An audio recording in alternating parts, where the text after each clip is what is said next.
குரு வாழ்க, குருவே துணை. ஐந்து கரத்தனை, ஆனை முகத்தனை, இந்தின் இளம்பிறை போலும் ஏற்றனை, நந்தி மகந்தனை, ஞான கொழுந்தினை, புந்தியில் வைத்தடி போற்றுகின்றேனே.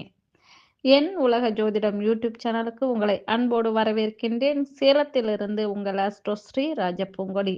இந்த பதிவுகள் எல்லாம் உங்களுக்கு பிடிச்சிருந்ததுன்னா லைக் பண்ணுங்க, கமெண்ட் பண்ணுங்க, ஷேர் பண்ணுங்க, சப்ஸ்கிரைப் பண்ணிக்கோங்க. வாங்க பதிவுக்குள்ள போகலாம்.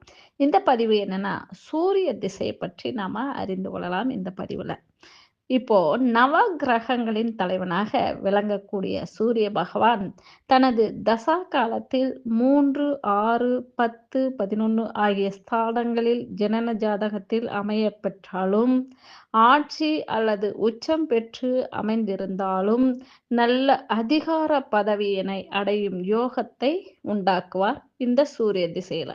சூரிய திசையானது மொத்தம் 6 வருடங்கள் நடைபெறும். நவ கிரகங்களின் தசா காலங்களிலேயே சூரிய திசை காலங்கள் மட்டும்தான் மிகவும் குறுகிய காலமாகும்.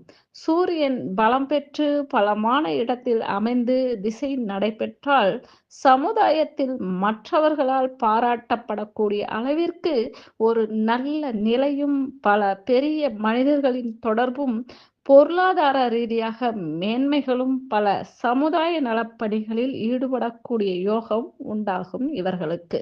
சூரியன் பலம் பெறுவது மட்டுமின்றி தனக்கு நட்பு கிரகங்களான சந்திரன், செவ்வாய், குரு போன்றவர்களின் சேர்க்கை பெற்றிருப்பதும், அக்கிரகங்களின் வீடுகளில் இருப்பதும், அக்கிரகங்களின் சாரம் பெற்றிருப்பதும் சிறப்பான பலனை உண்டாக்கும்.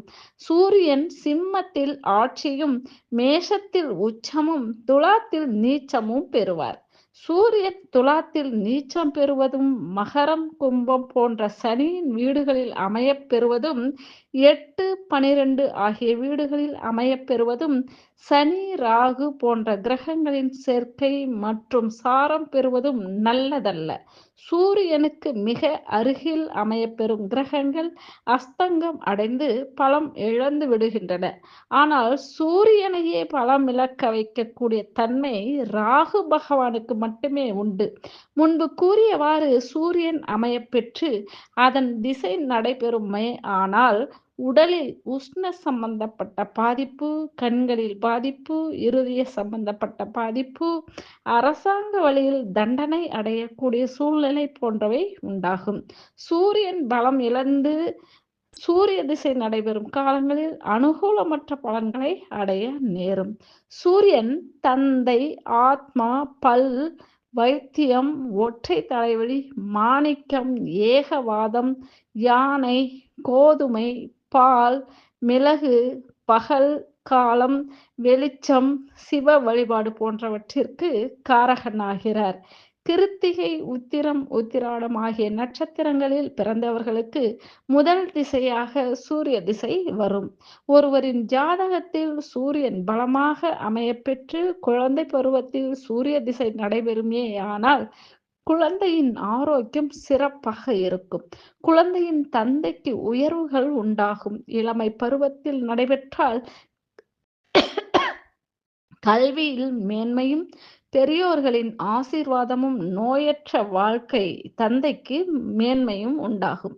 மத்தியம பருவத்தில் நடைபெற்றால் நல்ல ஆரோக்கியம், அரசு சார்ந்த துறைகளில் உயர் பதவி, அறிவாற்றல், பேச்சாற்றல், எதிலும் சுறுசுறுப்பாக ஈடுபடும் அமைப்பு உண்டாகும்.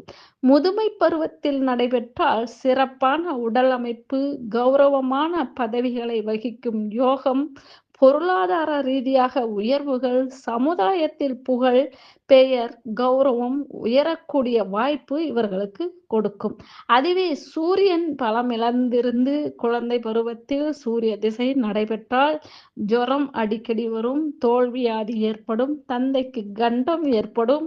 இளம் பருவத்தில் நடைபெற்றால் கல்வியில் மந்த நிலை, தந்தையிடம் கருத்து வேறுபாடு உண்டாகும். மத்தியம பருவத்தில் நடைபெற்றால் சோம்பேறித்தனமும், அரசு வழியில் பிரச்சனை, நெருங்கியவர்களிடம் கருத்து வேறுபாடு இவர்களுக்கு ஏற்படும். முதுமை பருவத்தில் நடைபெற்றால் இருதய கோளாறு, கண்களில் பாதிப்பு, பொருளாதார நெருக்கடி இவர்களுக்கு உண்டாகும்.